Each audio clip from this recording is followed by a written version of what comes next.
ભારતના ગુલવીર સિંહે Commonwealth games 2026માં રજત પદક જીતીને ઇતિહાસ રચ્યો છે.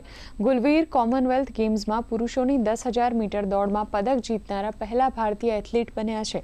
તો ગ્લાસગો કોમનવેલ્થ ગેમ્સમાં ભારતીય વેઇટલિફ્ટિંગનું શાનદાર પ્રદર્શન પણ સતત ચાલુ છે, જ્યાં ભારતના અનુભવી વેઇટલિફ્ટર હરજિંદર કૌરે મહિલાઓના 69 કિલોગ્રામ વર્ગમાં શાનદાર પ્રદર્શન કરતા રજત પદક પોતાના નામે કર્યો છે. કોમનવેલ્થ ગેમ્સમાં ભારતના 3 મુક્કાબાજોએ દમદાર જીત સાથે સેમીફાઇનલમાં જગ્યા બનાવીને પદક સુનિશ્ચિત કર્યો છે. મહિલાઓમાં પ્રીતિ પવાર અને પ્રિયા ગંગાદાસ, જ્યારે પુરુષોમાં જાદુમણી સિંહે પોતપોતાના ક્વાર્ટર ફાઇનલ મુકાબલા જીતીને ભારતની પદકની આશાઓ વધુ મજબૂત કરી છે.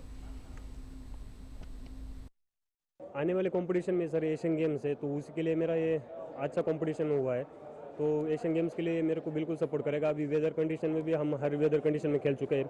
हमारे इंडिया में बहुत गर्मी थी, इसके बाद इधर कोल्ड में खेले, तो एशियन गेम्स में कैसे भी वेदर हो तो हम मैनेज करके खेल सकते हैं. तो हमारी तैयारी गोल्ड की रहेगी. उस समय पे पता चलेगा कि क्या मेडल आएगा, पर हम पूरा अपना 100% देंगे. और सबको थैंक यू कहूँगा कि मेरे साथ सपोर्ट में रहे. और ऐसे ही मेरे आगे एशियन गेम्स और आने वाला ओलंपिक, वर्ल्ड चैम्पियनशिप में भी मेरा अपना 100% दूंगा और मेरे साथ सपोर्ट बना रहे.